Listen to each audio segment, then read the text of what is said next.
What's up, everybody? It's your favorite Count Dracula.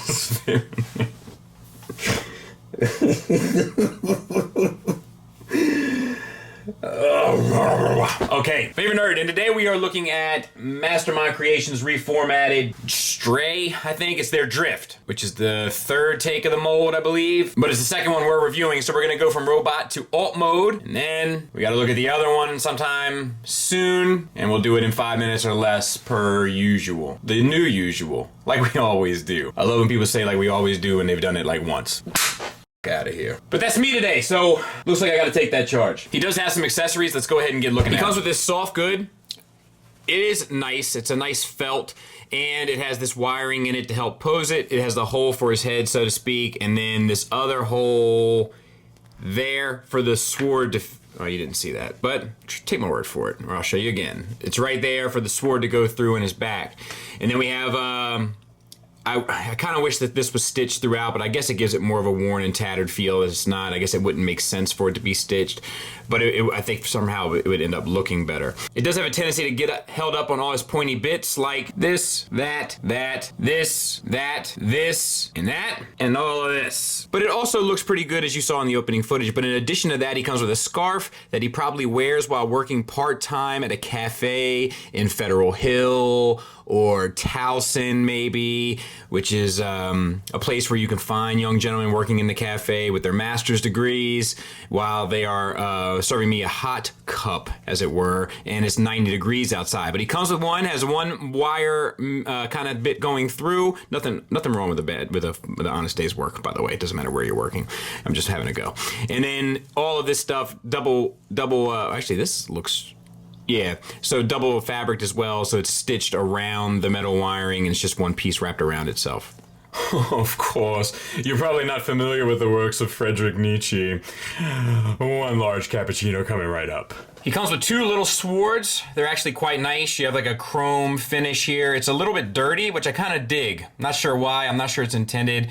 I'm not sure it's the best choice, but for my sensibilities, I kind of dig it. And then it has this red gem, and then the plastic, I'm not even sure on the hilt if it's painted or not, but it looks like it could be. Either way, it ends up looking nice. And they can fit in here and there. And they can store in vehicle mode between the elbow kind of piece, the forearm piece, and then they tab into this section here underneath. And the same goes for the kind of long sword, so to speak. We got the red gem, we got the blue hilt on this one as opposed to black, and then we have the dirty kind of chrome blade. And the big sword he can hold and sheath, but it's not the prettiest nor most elegant. The long sword can also be taken apart so that the bottom piece, the hilt, can tab into there, and then the blade can go into there on the bottom of the car.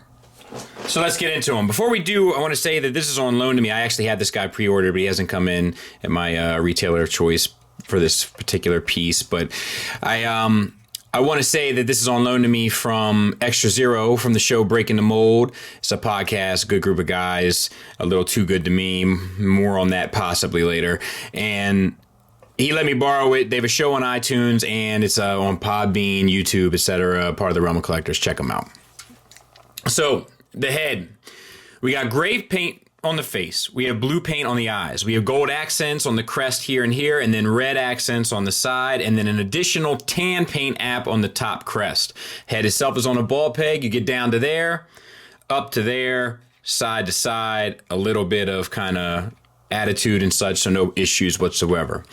We have tons of paint throughout, honestly, but I'm going to try to go through and give each piece enough credit because that's something I am usually on top of MMC about, is their lack of paint apps.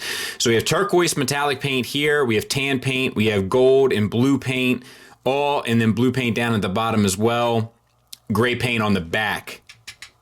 Nice touch. So that's really well done. And then there is a waist swivel. It's a little tight, but it's there. And then we have hinge joints at the shoulders. That allows the shoulder to get all the way up. And then the shoulder connection is at a huge ball joint, so you get a little bit of a butterfly forward. I'll show you pics, or maybe I'll do it over final thoughts at the end with him holding his broadsword, or big sword rather, with both hands. It is possible. It's not the prettiest because these end up like kind of pointing down, but you'll see. You can make it happen. And then you get the arm all the way out to the side using almost just the ball joint. So all that's nice. On the inside of the shoulder, there's also an additional hinge. You don't get much out of it, but you do get a little bit. Bicep swivel, double jointed elbow, wrist is on a ball peg, so you get a swivel and a little bit of up down and a little bit of in out.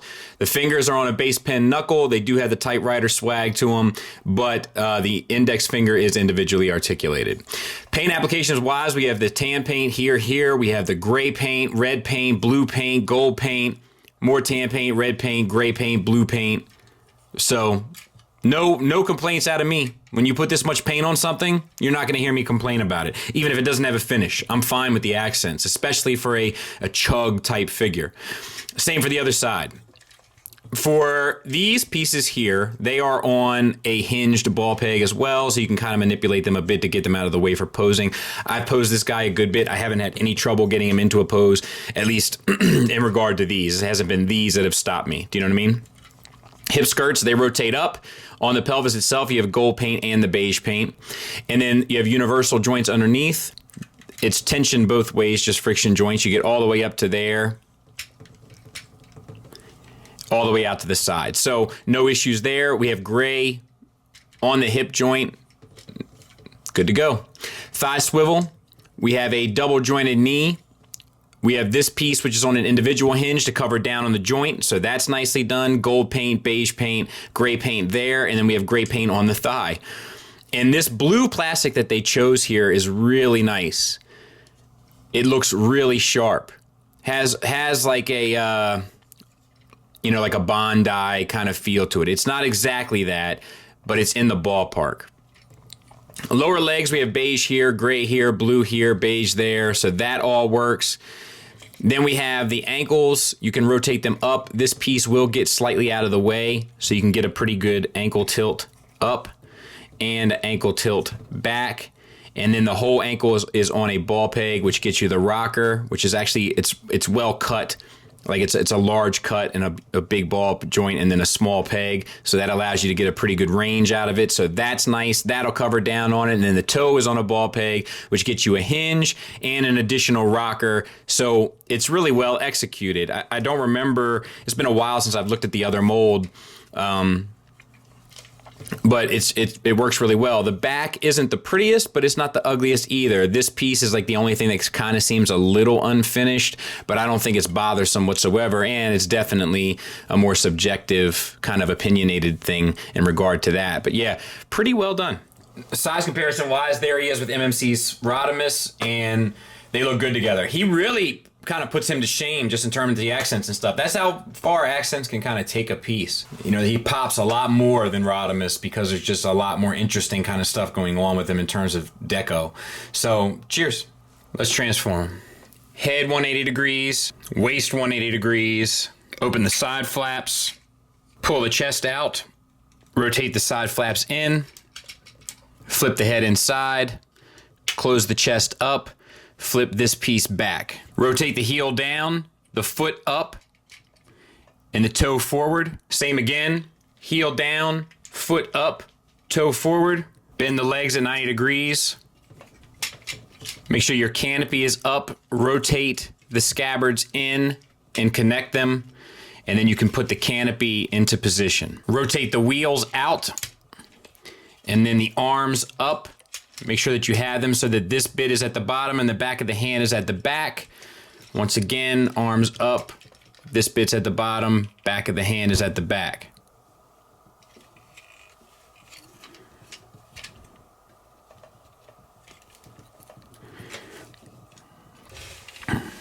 You want that tab to go into that slot on both sides. And then you want this back piece to clip in here to there, and this tab into that, and that port peg, whatever it is, you get the drift, so to speak. Then all we have left to do is get the legs in. We want that tab to go into that slot. The foot has a slot for that tab there, and we'll get that into place before we finish it off with kind of the new element to this thing. And same for the other side. Lastly, the new kind of thing is to rotate the knee forward. That'll bring out the other set of wheels. and then take this front knee piece around and tab it into the front, and then you got your vehicle. I'll clean it up, we'll take a look at it. So there it is. It rolls. These wheels here, it's nice that they try. There's like this middle section that moves, but it's a little stiff, so it doesn't really roll quite right. The back wheels roll fine. It's kind of an interesting sort of approach they did to the back wheels. I think that the general shape looks good. I think it looks interesting. I like the way that all the colors and paint apps and such line up. You know, this piece really kind of shines in the paint department. Just tons of little accents that really help. Can you imagine if this thing was all white? You know, it just wouldn't look anywhere near as interesting. But because they made those changes, they made those little, you know, efforts of passion and pride, it ends up looking a lot better. And then you can even throw that thing on top if you'd like.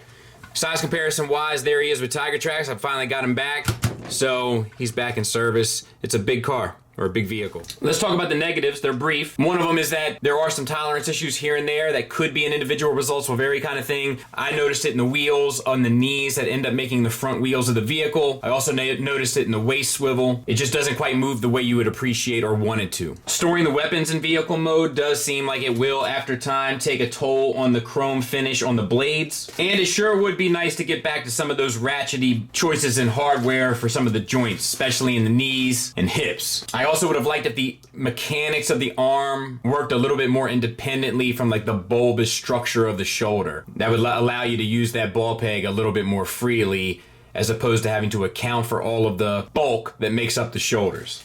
But make no mistake, I like this figure a lot. The sculpt is on the money. The articulation works pretty much across the board, even though it has a few tolerance issues along the way. The materials feel exceptional, especially in that blue choice of plastic. I'm not sure what's going on there, but that feels a little bit different than what I'm used to with them as of late. Cleans up fairly well with the exception of the canopy, but I kind of just accept that. I choose to eat that, so to speak. I think the alt mode cleans up like a champ. And this thing has paint accents everywhere, which really allow for a more interesting look. Now, I just looked at the Flames Toys one recently. There's no sense in comparing the two. It's definitely apples and oranges. But a couple guys at Skullfest, including Extra Zero and Hurricane BX, brought up the idea of if you want a transforming drift, there's options for that. There's this, there's the Generations one, but if you want something that doesn't transform, that gives you a few more bells and whistles in a different department, now there's options for that as well. I assume that people would ask about the two. There's no comparing them. It's like a filet and a flank steak, but this is a really well done flank steak. I'm getting one myself, and I couldn't be happier about my choice.